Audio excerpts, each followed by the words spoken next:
Je circule à bord d'une grosse berline. Je dois m'arrêter en premier. Oui, réponse A. Non, réponse B. Je ralentis jusqu'à l'arrêt. Oui, réponse C. Non, réponse D.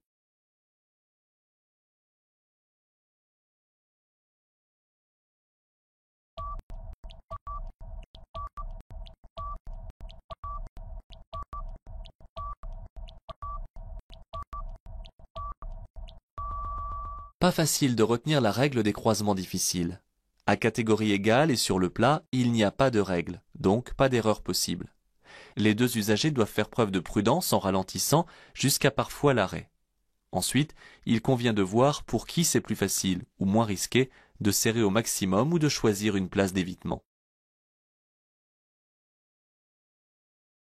Ce panneau indique une obligation d'aller tout droit. Réponse A. Une impasse. Réponse B. Une priorité ponctuelle. Réponse C. Un sens unique. Réponse D.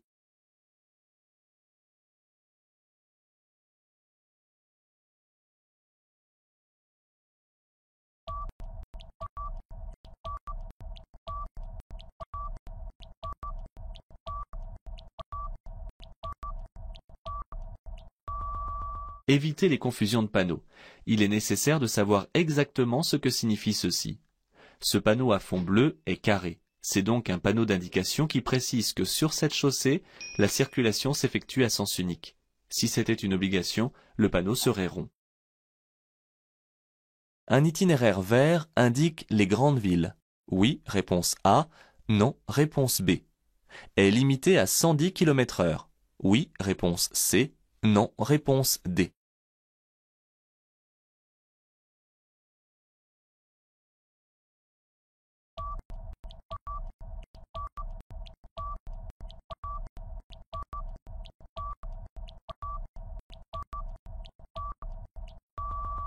Attention aux certitudes. Grand itinéraire n'est pas synonyme de grande vitesse. Ces directions en vert indiquent les itinéraires reliant les grandes villes. Les panneaux blancs orientent sur les directions locales. Un itinéraire vert peut emprunter une route à deux voies à double sens de circulation, tout aussi bien qu'un large axe routier à chaussée séparée. Un panneau vert n'indique donc en rien la limitation de vitesse en vigueur sur l'axe désigné. La visibilité est bonne dans ce virage. Pour bien le négocier, je serre à droite tout du long. Réponse A. Je longe la ligne médiane en début de courbe. Réponse B.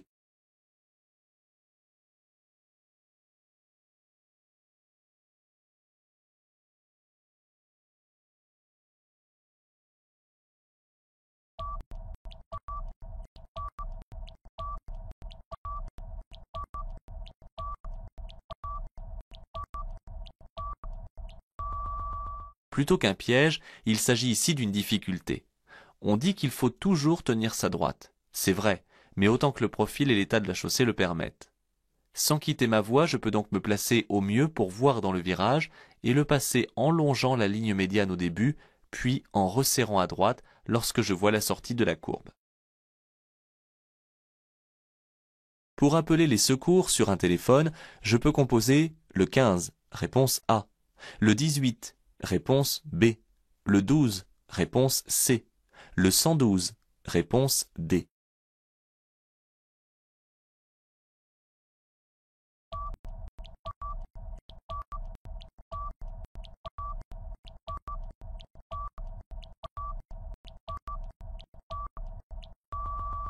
On finit par ne plus s'y retrouver avec les divers numéros mis à disposition.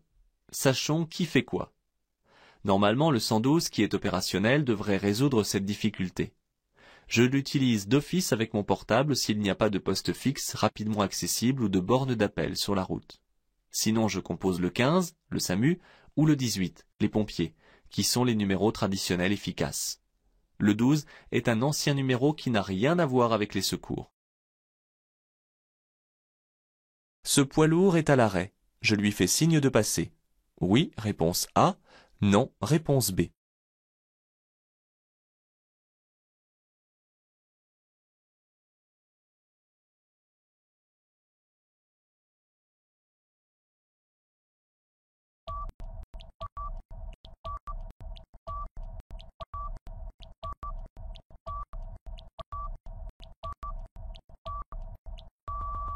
Explorez l'environnement et essayez de comprendre avant de répondre trop rapidement. Le geste est courtois, mais cela ne fera pas pour autant passer ce poids lourd. Des feux tricolores gèrent l'intersection, et ils sont peut-être en décalé afin de fluidifier le trafic. Le poids lourd est donc certainement à l'arrêt au feu rouge. De ma voie de stockage, je contrôle une dernière fois et je passe pour tourner à gauche. Placé dans cette voie, je dois tourner à droite. Oui, réponse A. Non, réponse B. Je peux changer de voie. Oui, réponse C. Non, réponse D.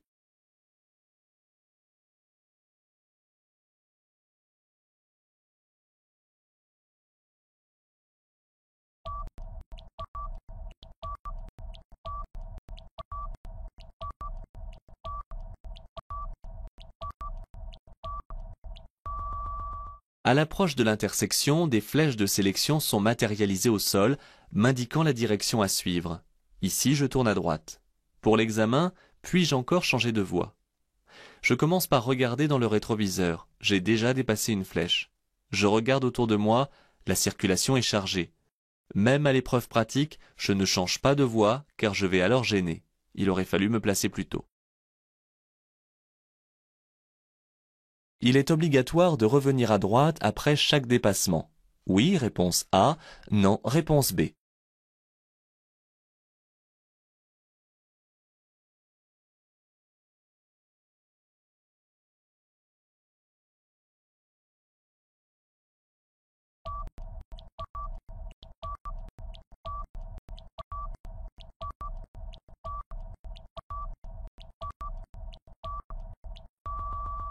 Contrairement à ce que l'on peut croire, et c'est là le piège, je suis autorisé à rester dans cette voie tant que je dépasse, surtout si l'espace entre deux véhicules à droite est insuffisant ou trop juste pour se rabattre.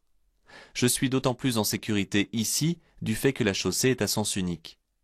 Sur une route à double sens, je dois rester très attentif et disposer de beaucoup d'espace libre.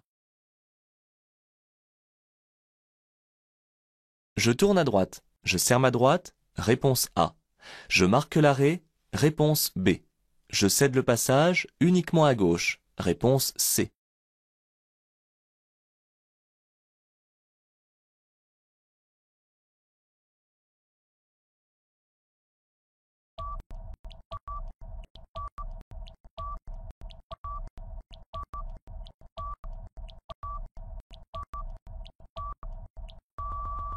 Attention à cette question, elle tient compte du fait que les usagers circulant sur l'axe principal sont autorisés à dépasser en traversant une intersection protégée. J'aborde une intersection régie par un panneau de stop. Avant de marquer l'arrêt, je me place en serrant ma droite. Je cède le passage à gauche, mais aussi à droite, car les véhicules venant de droite peuvent empiéter sur ma voie en exécutant un dépassement par exemple. Si je dépasse ici ce camion, je risque une suspension du permis de conduire. Oui, réponse A. Non, réponse B. Un retrait de plusieurs points. Oui, réponse C. Non, réponse D.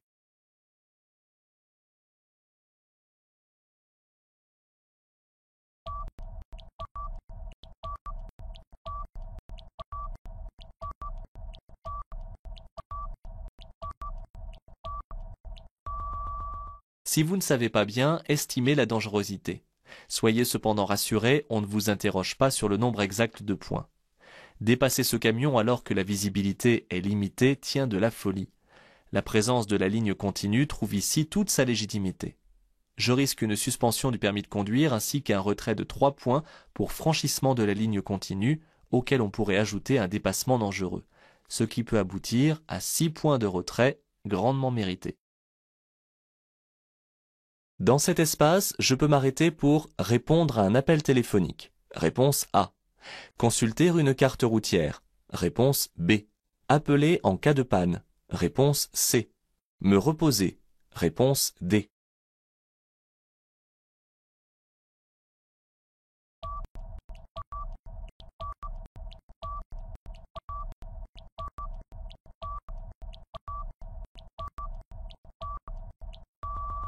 Quelle énumération! Ne vous perdez pas sur le nombre des propositions. Dans cet espace, l'arrêt est interdit, c'est plus simple.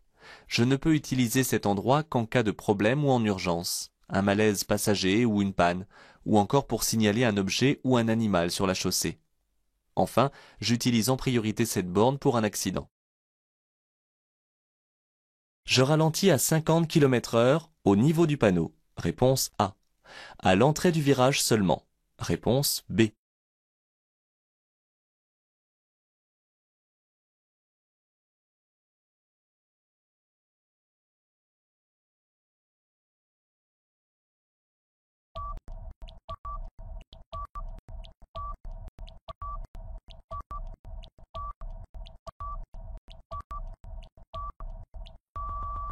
Il ne faut pas s'embrouiller avec l'endroit où les panneaux prennent effet.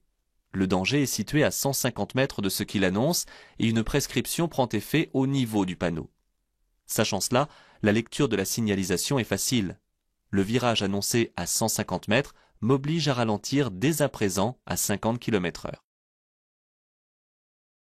Je tourne à droite. Je dois marquer l'arrêt au niveau du feu. Oui, réponse A. Non, réponse B. Je peux passer avant un usager arrivant de la gauche. Oui, réponse C. Non, réponse D.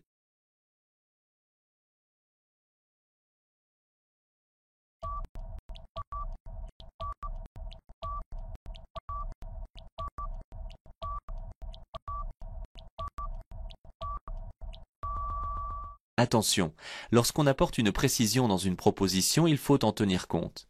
La signalisation lumineuse est complétée par une flèche jaune clignotante, ce qui m'autorise à tourner à droite, bien que le feu soit rouge. Je n'ai pas à marquer l'arrêt comme pour un stop. La deuxième proposition m'interroge sur le fait que je doive ou non céder le passage en passant et non pas si je peux passer. Je dois effectivement céder le passage aux véhicules ainsi qu'aux éventuels piétons. J'allume les feux de détresse. Oui, réponse A. Non, réponse B.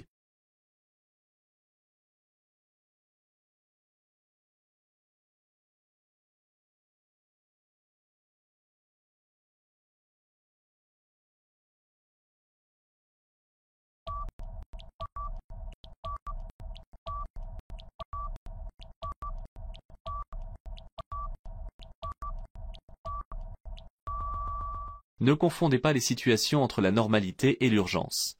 Lorsque j'arrive sur un bouchon, je dois actionner les feux de détresse. C'est la règle. Mais ici, ce n'est pas un bouchon. J'arrive à une station de péage de l'autoroute. Celle-ci est annoncée suffisamment à l'avance pour prévenir les usagers. De plus, une succession de panneaux de limitation de vitesse nous a tous fait ralentir jusqu'à 50 km/h. Ce panneau autorise le stationnement du 1er au 15 du mois. Oui, réponse A. Non, réponse B.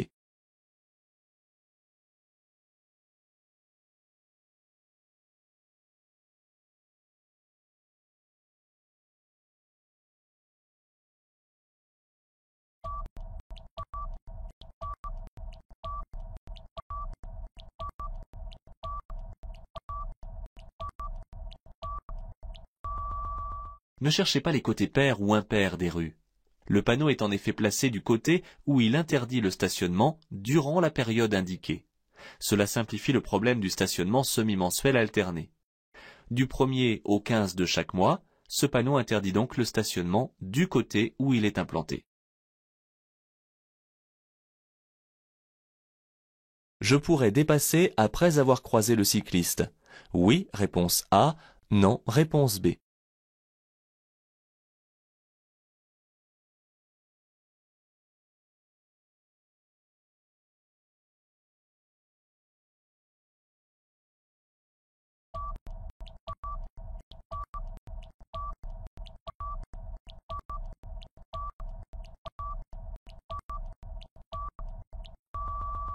Le piège.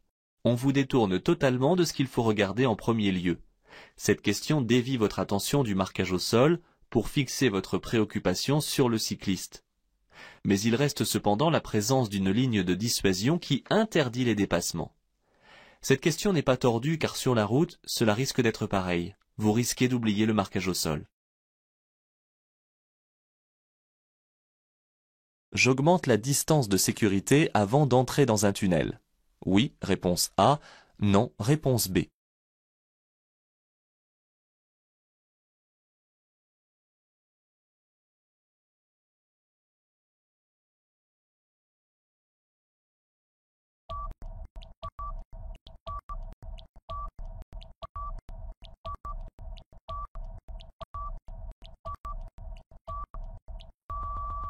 Avant d'entrer dans un tunnel, il y a 3 choses que je dois faire. Allumer les feux, ralentir, puis augmenter la distance de sécurité devant moi. Je réponds toujours dans ce sens. Parfois, cette distance minimale m'est imposée par panneau, ainsi que les vitesses minimales et maximales. Des pneus sous-gonflés engendrent une surconsommation de carburant. Oui, réponse A. Non, réponse B.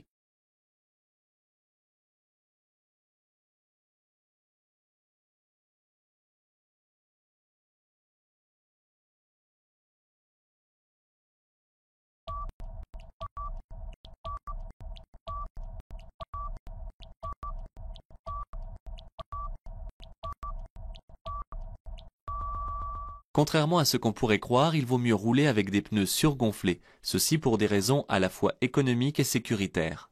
Une pression trop basse de 25% augmente de 10% la résistance au roulement et de 2% la consommation de carburant. Des pneus sous-gonflés affectent également la tenue de route du véhicule et la distance de freinage. La signalisation interdit le dépassement. Oui, réponse A. Non, réponse B.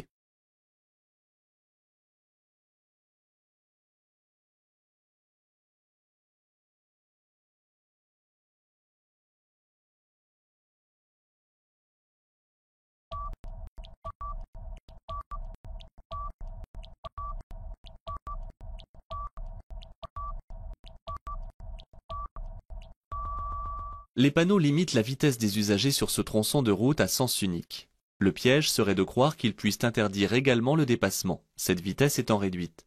Ils m'invitent seulement à modérer ma vitesse, mais n'interdisent en rien le dépassement. Je peux par exemple dépasser ce camion.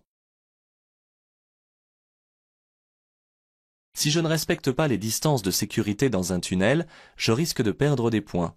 Oui, réponse A. Non, réponse B.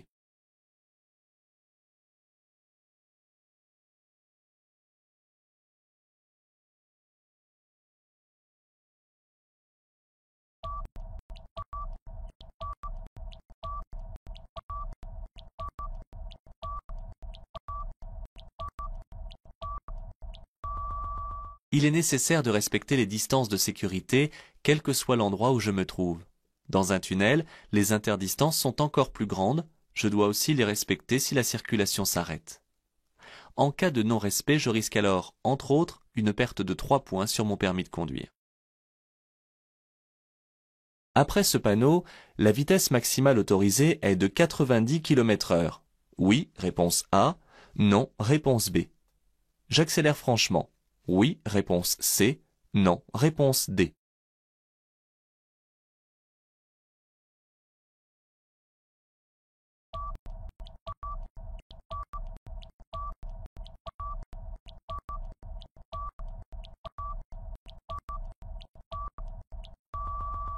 Après ce panneau, je quitterai l'agglomération de Saint-Clair.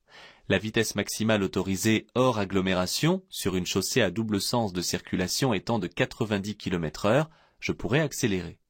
Mais j'aborde un virage. Aussi, j'attends avant d'atteindre cette vitesse maximale.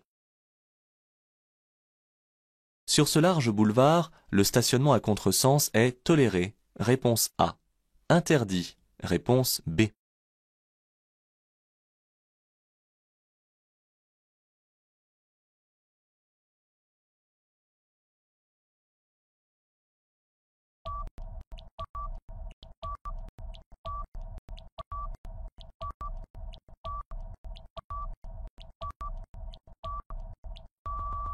Ce n'est pas la largeur du boulevard qui détermine la possibilité ou non de stationner à contresens de la circulation.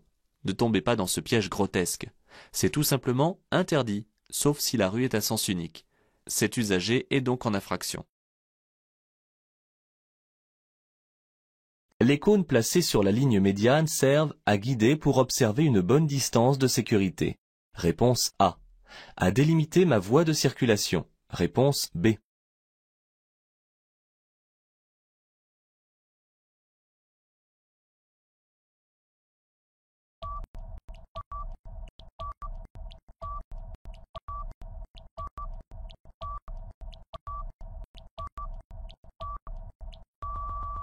Ces cônes ne sont pas là pour vous piéger. La voie de droite est neutralisée pour cause de réfection de la surface. Afin de sécuriser les lieux, la vitesse est abaissée et la voie est délimitée par des cônes. Pour la distance de sécurité frontale, je n'ai pas besoin des cônes, mais je compte 2 secondes avec l'usager qui me précède. Je vais en face. Cet usager doit me laisser passer. Oui, réponse A. Non, réponse B. Je peux passer avant cet usager. Oui, réponse C. Non, réponse D.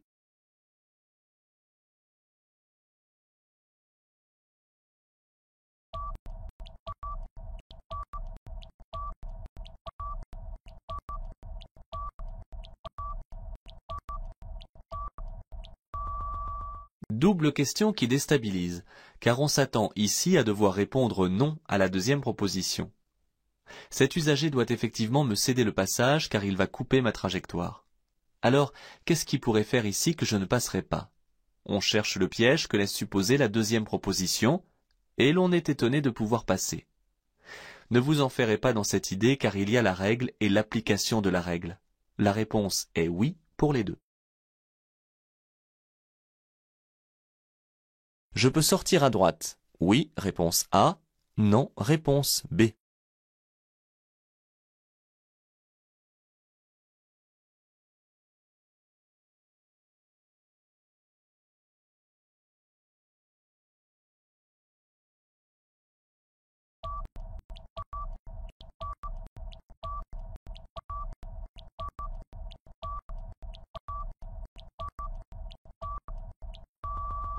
La chaussée est en travaux et la voie de droite est neutralisée.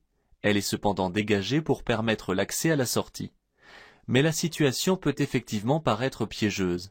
Je regarde à côté de moi pour vérifier la présence ou non d'un véhicule de chantier, je me place à droite après le cône et je sors. Je circule sur la route départementale 112. Oui, réponse A. Non, réponse B.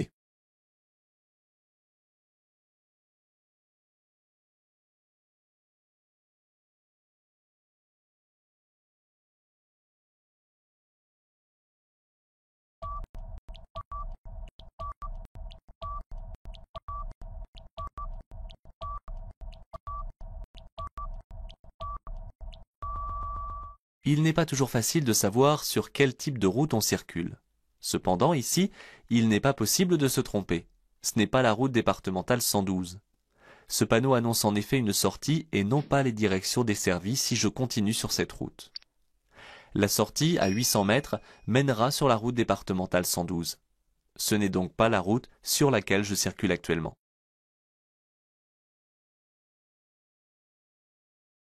Le dépassement est interdit immédiatement après le panneau sur une distance de 100 mètres. Oui, réponse A. Non, réponse B. À 100 mètres. Oui, réponse C. Non, réponse D.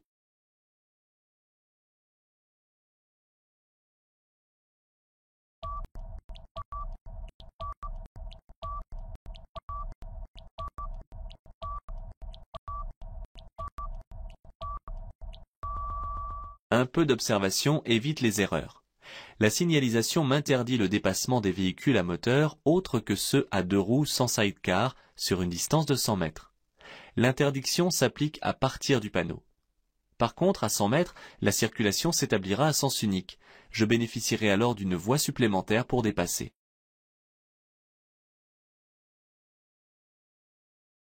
Pour pouvoir circuler, je dois dégager la neige de toutes les surfaces vitrées. Oui, réponse A. Non, réponse B. De la carrosserie? Oui, réponse C. Non, réponse D.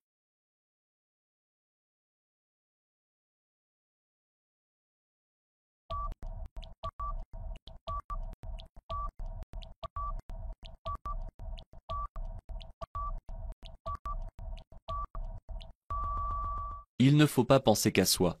Les autres doivent aussi bénéficier de votre égard. Si je laisse de la neige sur la carrosserie, je vais en effet en projeter autour de moi tout en circulant. Raison pour laquelle je dégage toute la carrosserie de la neige qui la recouvre. Il va de soi que je nettoie toutes les surfaces vitrées. Attention donc de ne pas faire les choses à moitié.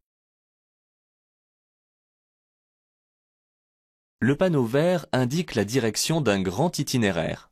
Oui, réponse A. Non, réponse B. Le panneau blanc indique une direction locale. Oui, réponse C.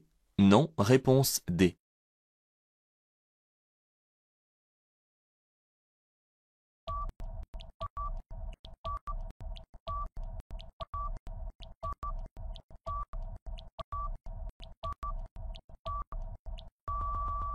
La question est simple, mais à condition de bien connaître la signification des couleurs. Le bleu est réservé à l'autoroute, le vert pour les grands itinéraires. Le piège était de croire à un itinéraire bis qui dans le passé était de couleur verte, et le blanc pour les directions locales. Enfin, le jaune sert aux directions temporaires, bis ou de substitution. Mais il existe aussi un ordre hiérarchisé de présentation, de haut en bas, sur les supports, du plus important au local.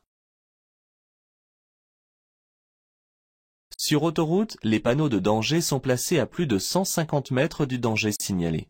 Oui, réponse A. Non, réponse B.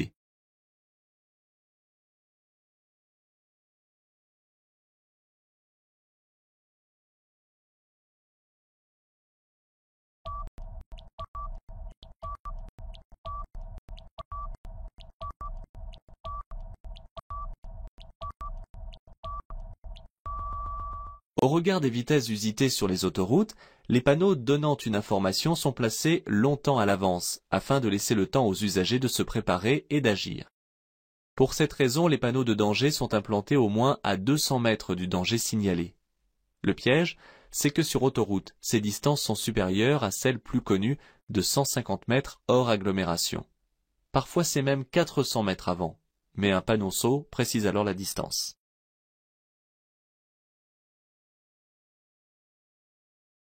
Je passe, réponse A. Je m'arrête, réponse B.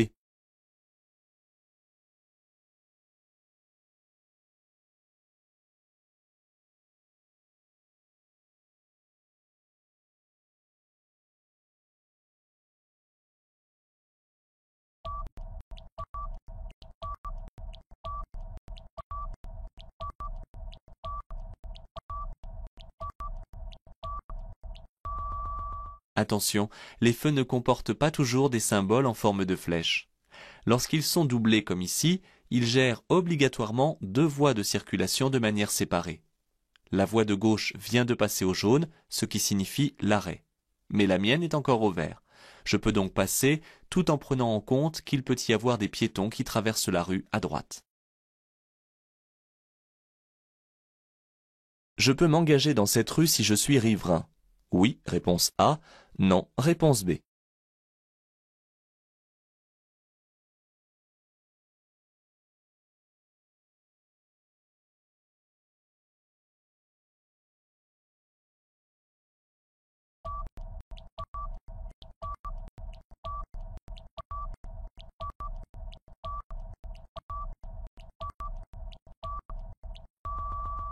Attention, lisez bien toute la signalisation.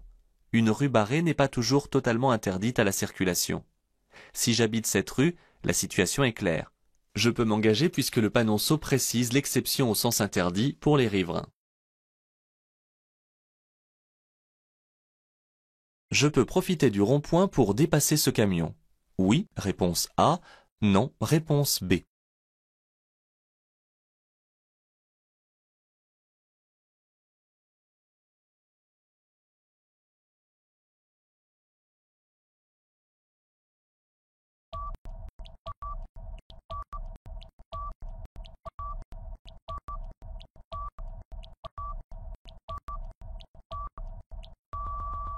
Avant toute chose, sachez qu'un rond-point n'a pas pour vocation de permettre les dépassements. Et la raison en est simple, il permet de faciliter les changements de direction des uns et des autres à vitesse réduite. Je garde mes distances. De plus, la présence du panneau temporaire de danger doit m'inviter à encore plus de prudence. Ne vous laissez pas tenter par la question, on ne dépasse pas sur un rond-point. Pour stationner dans cette agglomération, je tiens compte des numéros des maisons et de la date du jour. Oui, réponse A. Non, réponse B. Je dois utiliser un disque de contrôle horaire. Oui, réponse C. Non, réponse D.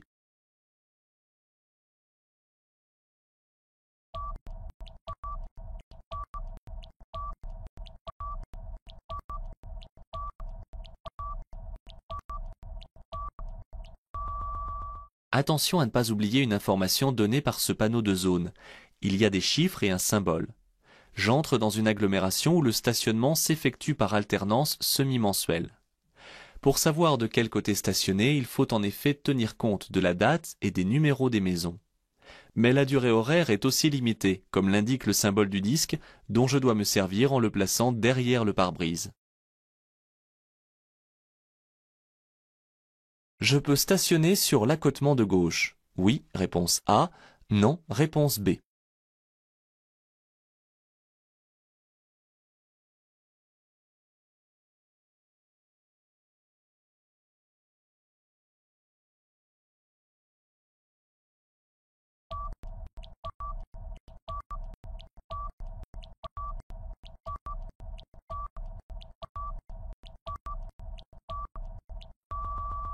Une ligne de dissuasion n'interdit pas le franchissement de celle-ci pour se rendre à gauche. Ne vous laissez pas piéger par le fait qu'elle interdit le dépassement comme une ligne continue. Elle n'interdit que cela. Hors agglomération, on peut stationner du côté gauche si l'accotement de droite n'est pas praticable et à condition qu'il n'y ait pas de ligne continue. C'est ici le cas où il n'y a pas d'accotement à droite.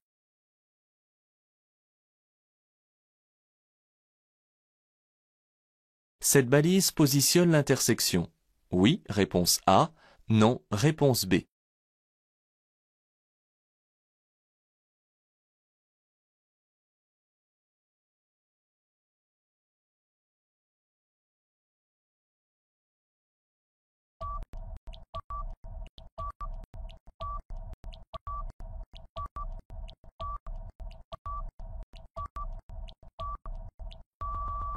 Ne confondez pas les balises et ne vous laissez pas leurrer par l'endroit où elle est implantée, car ce n'est dû qu'à une coïncidence. La balise de position d'intersection est en effet dotée d'un anneau rouge. Celle-ci est la dernière avant le passage à niveau visible à 50 mètres. Pour sortir, je suis obligé de mettre le clignotant à droite dès maintenant. Oui, réponse A. Non, réponse B.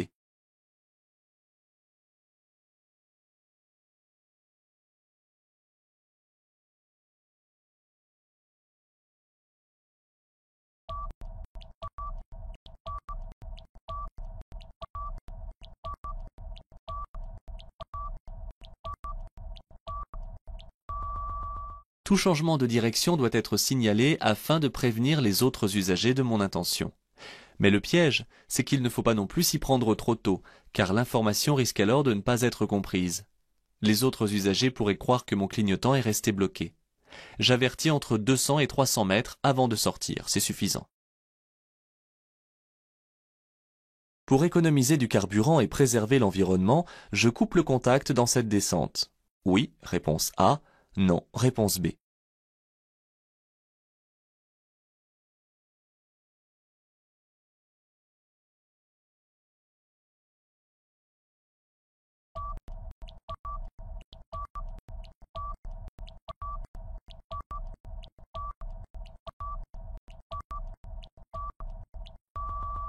En coupant le contact, on ne consomme plus de carburant. Mais c'est un piège dans lequel il ne faut pas tomber, car dans ce cas la sécurité n'est plus assurée. C'est très dangereux.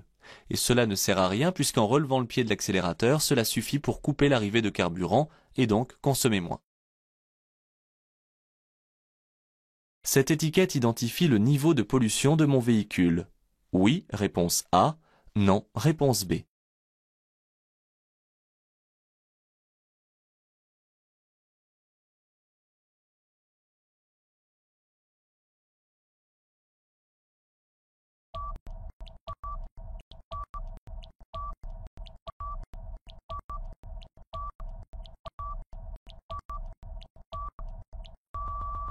Sur les véhicules neufs, c'est maintenant obligatoire, ce n'est pas un piège, cette étiquette identifie son niveau de pollution. Le taux de rejet en CO2 est inscrit sur le certificat d'immatriculation. Ce véhicule est, dans cet exemple, peu polluant, car le curseur est vert à un niveau acceptable. La partie manquante de cette attestation est déposée sur le tableau de bord, réponse A, sur le pare-brise du véhicule, réponse B, sur la fourche d'une moto, réponse C.